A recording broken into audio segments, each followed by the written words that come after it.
15 óra van, jó napot kívánok, ez a híradó, az M1-en, Józsanát vagyok. Több száz győri diák vett részt az auschwitzi haláltábor felszabadításának 80. évfordulóján megrendezett emlékműsoron. Egy zenekar Magyarországon elsőként dolgozta fel a 23 évesen a vészkorszakban megölt költőnő Szenes Hanna életét egy egészestés színházi zenés játékban. Szalai Ádám kollégán kérdezte vendégét még a rendezvény előtt.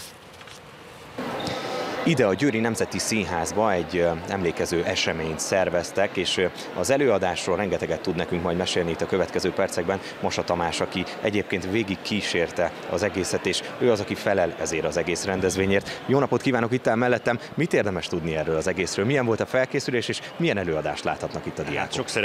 Sok szeretettel köszöntöm Önöket, a kedves nézőiket.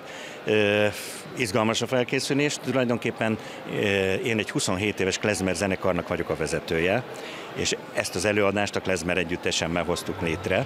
2009-ben a Mencs Alapítvány felkérésére kerültünk bele a Szenes Hanna misszióba, amikor is Geiger András hívott meg minket, ahogy erre a mostani rendezvényre is.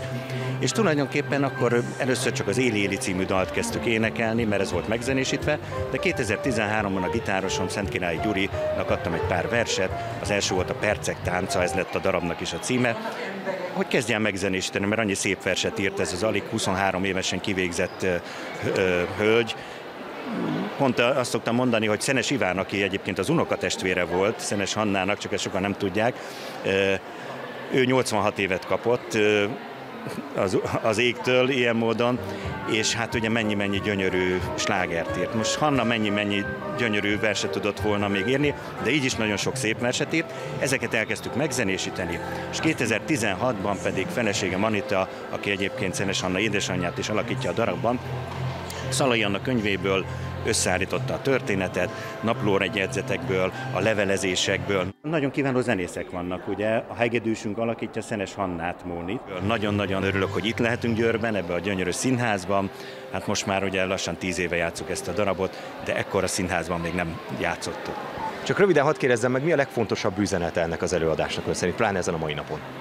Hát ezen a mai napon ugye 80 éve szabadították fel az auschwitzi tábort, és hadd mondjam el, hogy Róbert, akit előbb említettem, ő egy holokauszt túlélő, a színész, aki velünk játszik, 81 éves, és tulajdonképpen azért is csináltuk ezt a darabot, hogy a mai fiataloknak is bemutassuk ezt a kort, de úgy szeretnénk bemutatni, hogy nem csak a borzalmakat, hanem egy reménységet adva, és azért szeretnénk megmutatni a mai fiataloknak is olyan újságcikkekkel, olyan naplójegyzetekkel, hogy mi történt akkor, hogy még egyszer ez ne történhessen meg.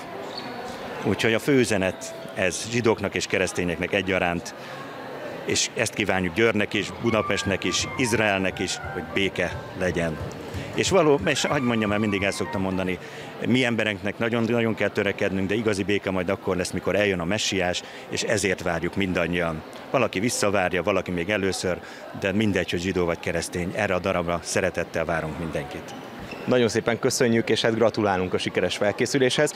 A kedves nézők pedig hallották ezt, tehát a Győri Nemzeti Színházban ma a helyzet, de egyébként itt városszerte egész évben lesznek még különböző programok az évfordulóhoz kapcsolódóan. A híradót látták 15 órától, hamarosan jön Titanilla a Hírek Plusszal.